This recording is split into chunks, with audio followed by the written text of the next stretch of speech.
Hey friends, I want to thank our sponsor, Raygun. Are you struggling to replicate the bugs and performance issues that your customers are reporting? Plug Raygun into your web and mobile applications right now and diagnose problems in minutes rather than hours.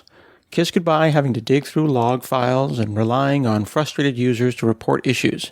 Make your software development life so much easier using Raygun's error, crash, and performance monitoring tools. Every software team can create flawless software experiences for their customers with Raygun. Try it free today at raygun.com. That's RAYGUN.com.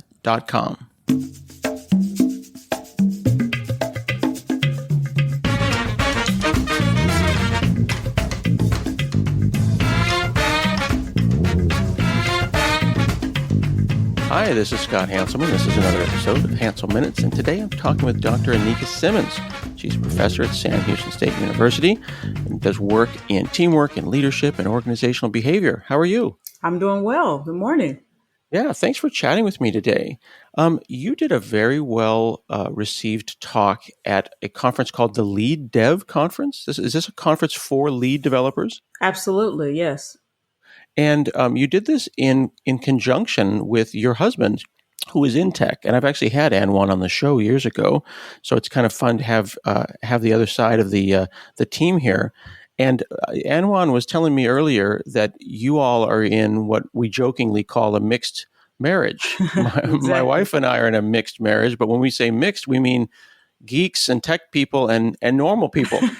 Are you the geek or are you the normal person? Well, I think I'm the normal person, but yeah, I'm an academic, and we do have some overlaps. But Anwan definitely loves technology at a whole different level. So he probably reboots the router. That's basically his job in the house. That's his job, yes. So what is your PhD in? You know what? I have a PhD in management from Texas A&M in College Station. I am an Aggie, and I studied organizational behavior specifically.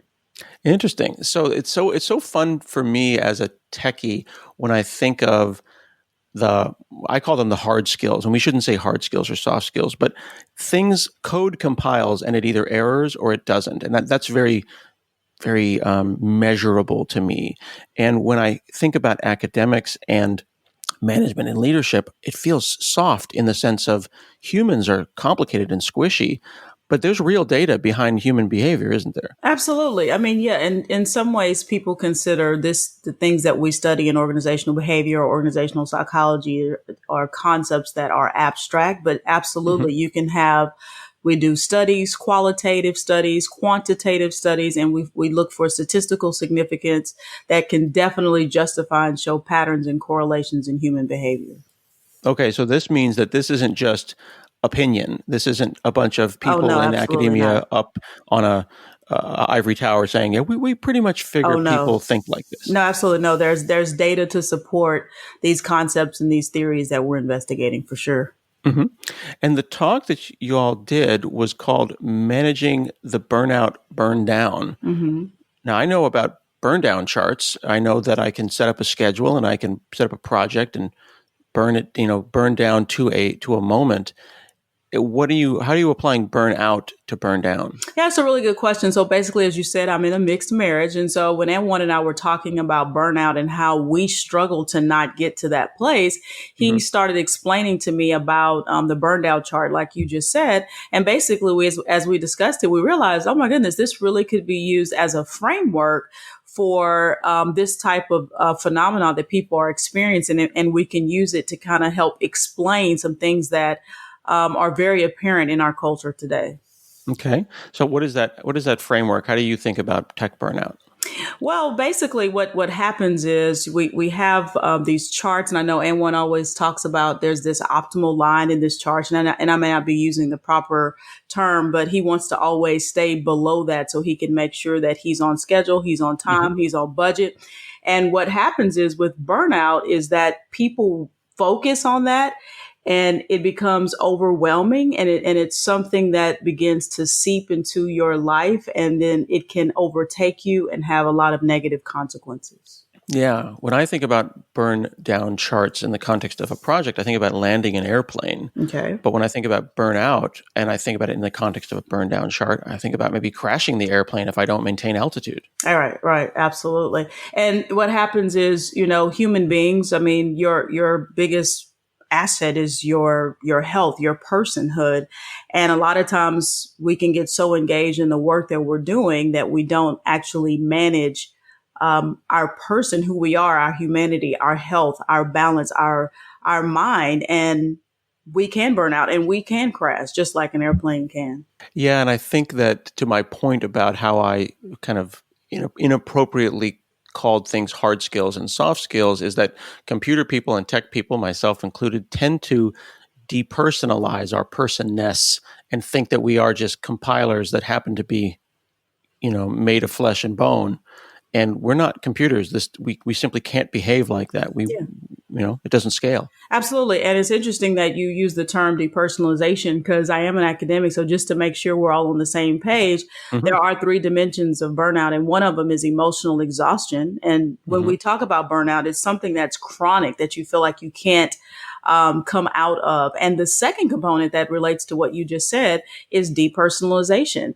And what happens is when you are burned out, you do lose the personhood of people that you're working with. So an example that we like to use is if you went to a nurse's office or to a doctor's office, an appointment, and you said, "Oh, I'm here to see my friend," and they're like, "Oh, well, the broken leg is in room 2. Well, basically, you've completely dehumanized that person, and it's just a person or an object that needs to be fixed. And when you get to a level of depersonalization in other people or even in yourself, that could mean that there's a detachment that's happening there, and you could be overwhelmed. So you're just focusing on, lasering in on what you can do, because you realize that, oh my God, I'm just spent. I have nothing else to give. I can only focus on the essentials here. And sometimes humanity and personhood gets lost in that. Do you think that that's something that is worse or exacerbated by the personalities and the work that we do in tech? It seems like we refer sometimes to tech workers as resources, and things become depersonalized well before burnout, like they become culturally depersonalized, which might mean that tech workers are more likely to burn out. You know what? That's a great question. And one of the things that M1 and I discovered when we were doing research here is that some groups that tend to be more likely to be burned out are those that are engaged. And to be a person who works in tech, you have to really, really be engaged in your work, and hopefully you love it. And most of the times you do. And you would think that some research or previous research said, well, maybe engagement is the antonym to burnout. But no, what we really found out is that people that are really, really engaged are the ones that are most susceptible to burnout. So you're saying, is it cultural? Absolutely, it could be cultural, because in order for you to be a great developer, to be a great programmer, to be a great coder, you have to really be involved. And that involvement that takes you in and sucks you in could be the same thing that could lead you down the road of burnout.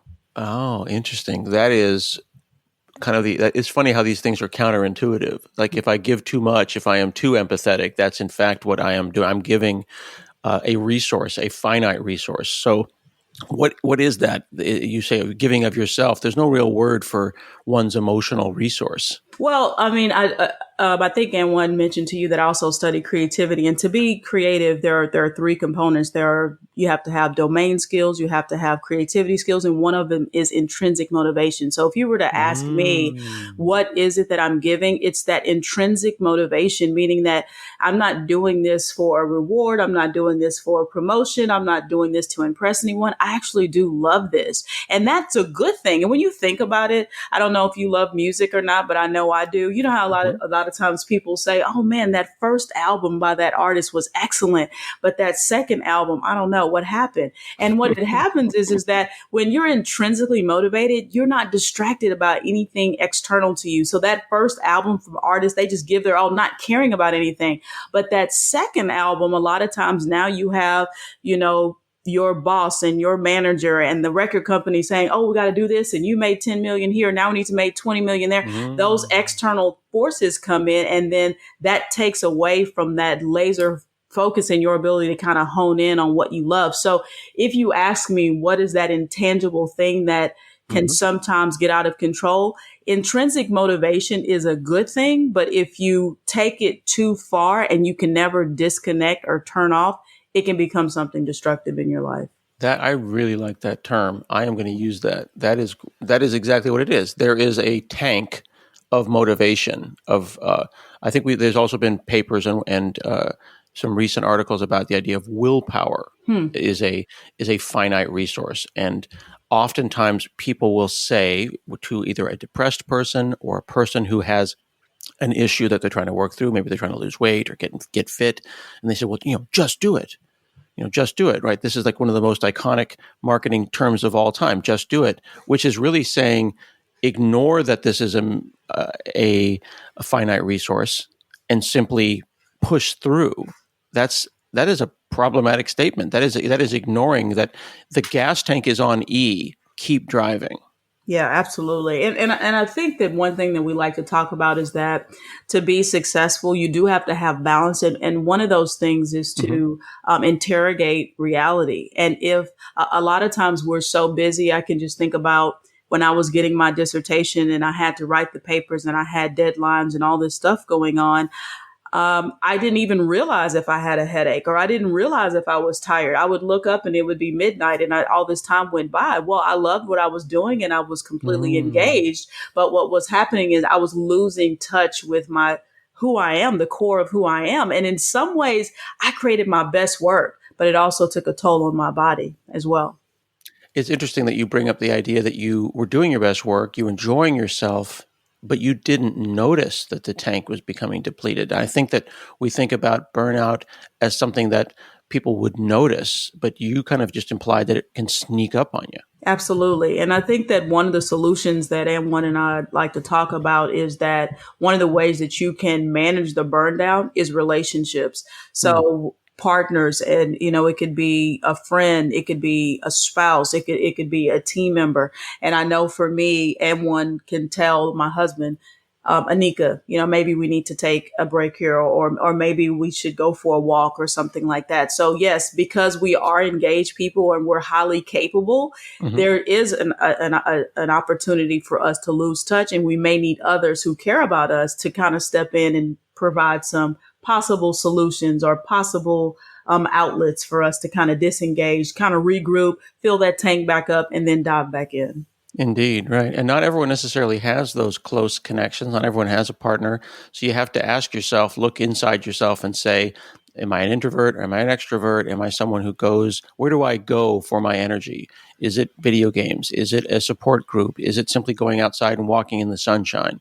But catching yourself, and I've done it before, I think we all have coders, of catching yourself after 6 hours and not moving in front of the computer, and you go like, oh, what have I just done? Absolutely. Time has just teleported me into the future and I'm hurting. Right. I need to stop. Absolutely. And I completely agree with what you said. And another book that we've discussed, and one is a book called Quiet. And you're correct that introverts do require sometimes quiet time to kind of rebuild and energize. And we're in another mixed marriage in that I'm an extrovert. So when I get down or what have you, I want to go to, a gathering or to some kind of park and go and meet new people and talk and do those types of things. So yes, you're absolutely right. Regardless of what the situation is, you have to know yourself, spend some time and do the things that work for you. If it is video games, if it's reading a book, if it's going a walk, whatever it is, we have to try to make sure that we stay balanced and connected with where we are, so things don't just overtake us out of nowhere. Yeah. And I think the thing that I'm hearing in everything that you're talking about is this idea of an introspective analysis. It's funny that we analyze code, we analyze problems all the time, and we schedule meetings to analyze problems, but I don't know how often coders sit down and put a 1-hour meeting on the calendar that says, analyze myself, look inside myself, and really just sit there and ask myself the question, what do I need to refill this tank so I don't burn out? Yeah. And I think what you mentioned earlier about culture, I think that it's a cultural thing. And I used to be a consultant. I used to work for Accenture and I used to work for Gemini, Ernst and Young as well. And I think that if companies put a priority on helping their employees pursue wellness, then that would trickle down. Leadership starts at the top. So if you have a company that says, oh, okay, we need to do yoga, or let's schedule some yoga and we'll have this team or this group from 2 to 3, we'll do that. Or, some countries, they spend time in Asian nations, stretching or what have you before work. And so it's a mentality. It's a mentality. And we do have a situation where many of us live in the States and we have a Protestant work ethic where the work itself is valuable and it makes us feel important and that we have meaning and dignity. And if we're not working, a lot of people feel like, well, I'm not contributing to anything. So I'm just here. But sometimes the best thing that you can do for yourself is go take a nap. But that's not a concept that is really, in my opinion, or in my experience and in my reading, addressed or discussed or implemented in a real way in the organizations that we're working in these days. That's really significant. A lot of people who listen to this podcast are not in the U.S. or not in Western countries. So if you're listening to this show, be empathetic and think about how every country is different, every culture is different. And you just brought up something really interesting, that you and I, as Americans, have, for better or worse, been brought up with this idea that the work itself is supposed to recharge me. And we have this sense of guilt that we're not even supposed to take vacation. How many people do we know who have lost vacation hours because they've filled up their bucket of vacation hours and then forfeited them at the end of the year? Everyone I know has done that at some point or another in America, while it seems like other nations are culturally more comfortable with taking vacation unapologetically. Absolutely. And a lot of times it's almost like a little bit of a battle or a badge of honor of, oh, I haven't taken any vacation, or I've been here since 5 a.m. And what we have to realize is that, that's only something that you can do for so long. That's a short-term plan, because you need your best self so you can be the best coder and really see those nuances and have vision for where we're going with this project. And if I'm burned out, I really don't have the resources to do that. So it's kind of a change of the way that we're looking at things. I know that there's some articles out there where people say, I rebelled and I left work at 5. Where leaving work at 5 was like a rebellious thing to do. So we really have to kind of think about this and look at it from a long-term view. If you want your people to be, the most productive, and the terms that I always think of is people to be, you want them to be the most efficient and effective they can be. We have to also look at the wellness of the employees and the organizations in which they work. Hey friends, summer's longer days and slower pace invite us to pick up a book, follow our questions, and try our hand at something new. The work of modern software developers is evolving in ways that are both challenging and rewarding. As a developer, it's essential that you cultivate a security mindset. And to help, we've put together a collection of information security books, podcasts, blogs, and hands-on exercises recommended by Vera coders across our development, security, and product teams. From a just-published page-turner to classic frack articles, there's something here for everyone who's interested in becoming more security-minded. So dip your toes in or take a deep dive. Visit www.veracode, that's V-E-R-A, code.com/reading. That's veracode.com/reading. In your talk at Lead Dev New York, you have a slide that says the wrath of workism. I have never heard that word, workism. Well, workism is correlated in some way with the Protestant work ethic. And what that really is talking about is, again, that the value of my humanity is tied to my work, meaning that if things are not going well at my work, then they're not going well in my personal life. There is a relationship, a tangible relationship there. And what happens is things at work sometimes occur that are not the best, and it has nothing to do with me. The economy might take a hit, or maybe a piece of software that we're working with may not do what we want it to do, but that had nothing to do with me. But since I'm so correlated and tied into it, it touches who I am, and I feel less than because my work is taking a hit. And this causes physical, not just, this isn't just mental, like you can physically break your body. You can burning down illness, like you can become ill physically and exacerbate underlying conditions. Yeah, unfortunately, we live in a very stressed out society, and a lot of people and a lot of research would suggest it has something to do with, number one, it's really a struggle for people to have work life balance. So if I'm doing well at work, I'm not doing well at home, or if I'm doing well at home, I'm not doing well at work. And the quick example is that I'll ask anyone sometimes, oh, well, maybe you can come home early. Well, he may come home early and I'll be happy, but his boss may not be happy because he is not finishing something that needed to be finished. Or his boss had you to work late. Well, then the boss is happy, but then me and the kids aren't happy. So it's this constant war that a lot of people live under. In terms of illness, stress is the root cause of a lot of illnesses. People are dealing with all types of challenges, and decreasing stress can help provide health for your body, because the stress is something that is latent. I know for me, when I was getting my dissertation and I was working really, really hard, I started grinding my teeth, Scott, and I didn't even know that it was happening. And then I woke up and finally my jaw was hurting, and I went to the dentist, and that's what was happening. And it was stress, and it was stress that I didn't even know that I was experiencing. Because once again, I was doing what I loved. I was up all night. I was engaged, and I was, firing on all cylinders, but it took a toll on my body over time. My goodness.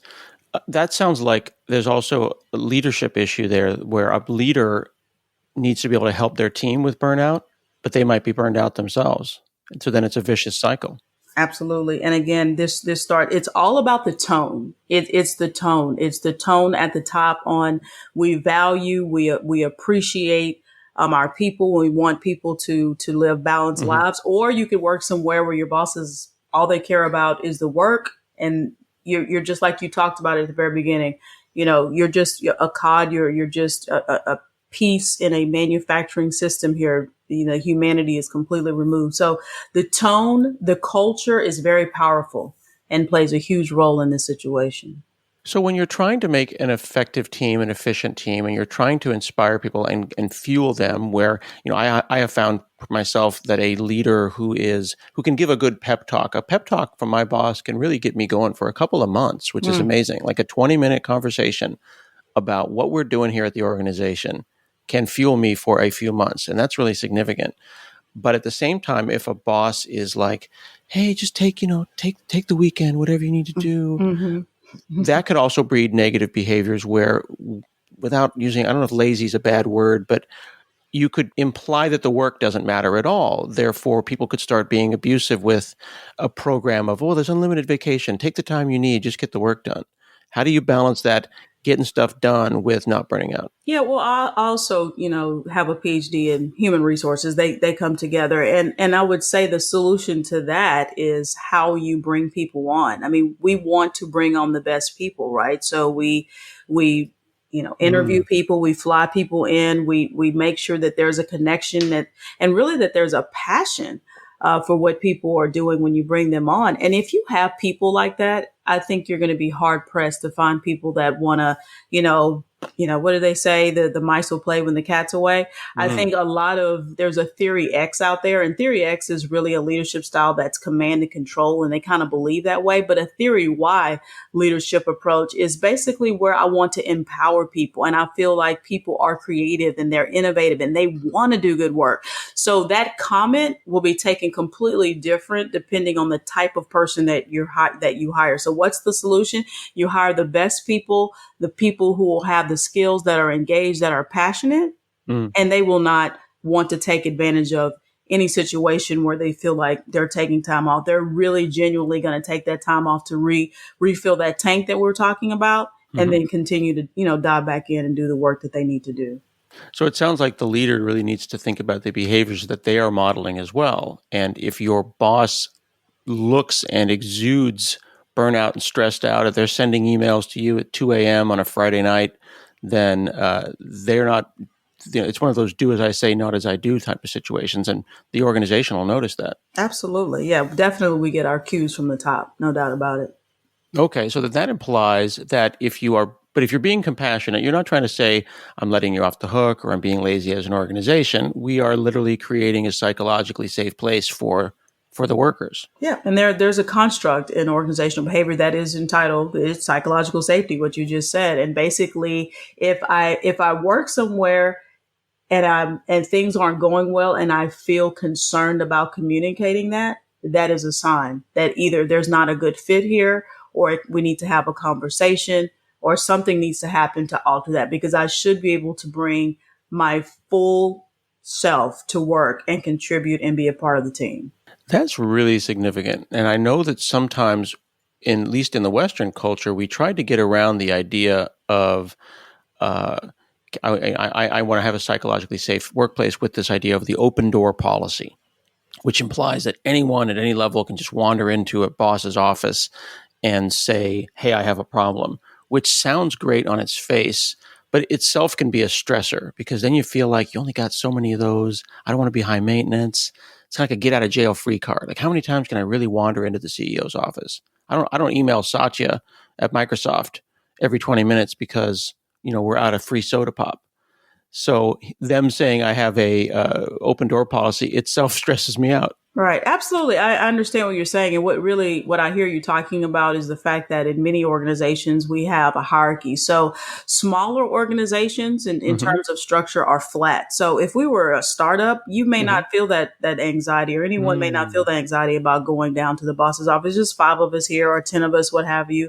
But as organizations grow, we tend to establish hierarchy. Human beings establish hierarchy in anything. There's a hierarchy. I'm on the PTO board. There's a hierarchy there.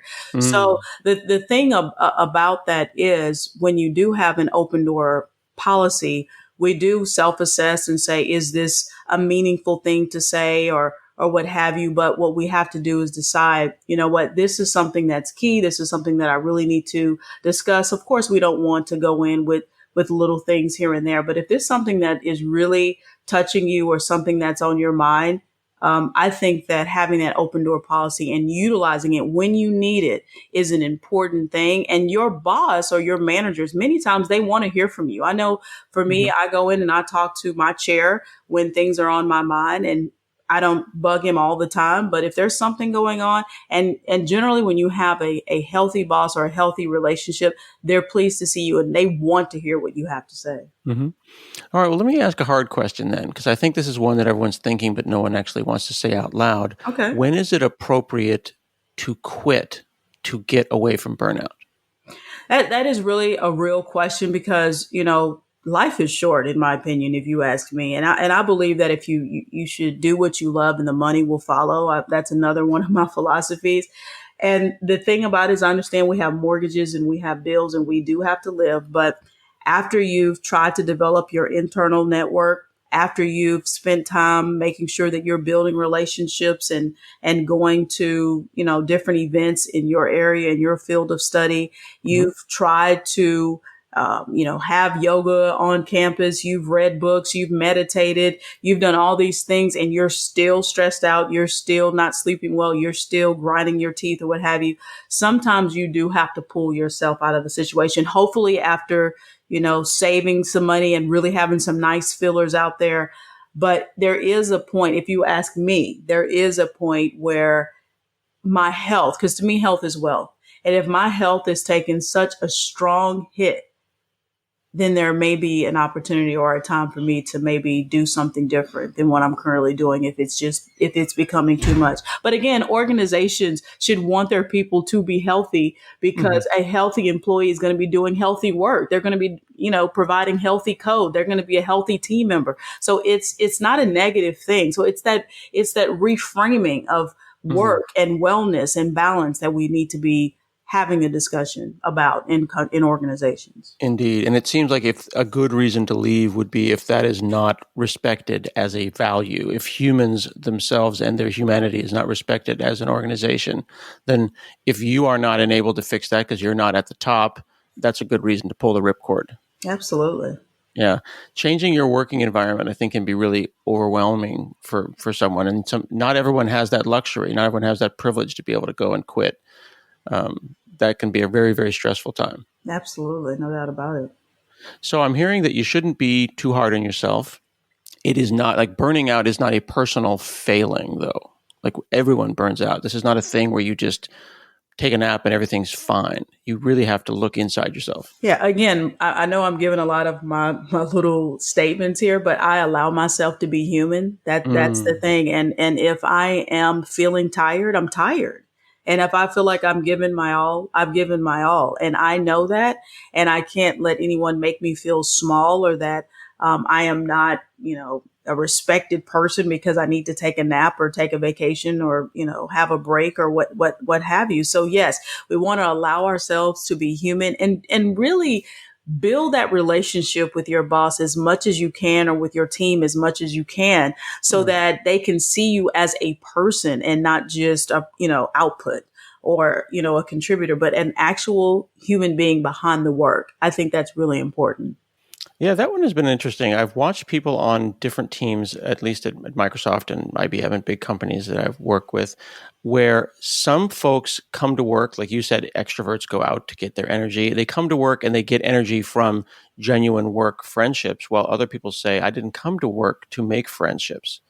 That's also cultural. Some people go to work, meet friends, and have barbecues with them afterwards, while others say, I want to get the work done and I'm not interested in being your friend. Absolutely. And what that is you have to have healthy boundaries that work for you. That definitely that work for some people is a place to socialize and really have friends that even become family. And there's nothing wrong with that. But what it is you have to make sure that or we have to make sure that we get involved in a situation that works for us. Because for a person that wants that healthy boundary and you try to keep pulling them in to be like family, well, then that becomes stressful for them. So really, it's just about respecting people and their personal principles and values. I mean, everyone's different. We have to respect where people are coming from. We're here to do the job. And if you want more, then go for it. If you need that healthy boundary, then that's okay too. That really hit me for a second there because I have worked at companies where someone was like, we're all a family. And I'm just like, I don't want to be like, I like y'all, but I'm not your family. Right. Exactly. My family's at home and you're keeping me from them. Exactly. Yes. Fantastic. Well, thank you so much, Dr. Aneika Simmons, for talking to me about managing the burnout burndown. Oh, it's been my honor. I really enjoyed talking with you. Fantastic. I'm going to have links to everything in the show notes, and you can watch Anwan and Dr. Aneika Simmons talk about managing burnout at Lead Dev New York. It's the full video of their talk. This has been another episode of Hansel Minutes, and we'll see you again next week.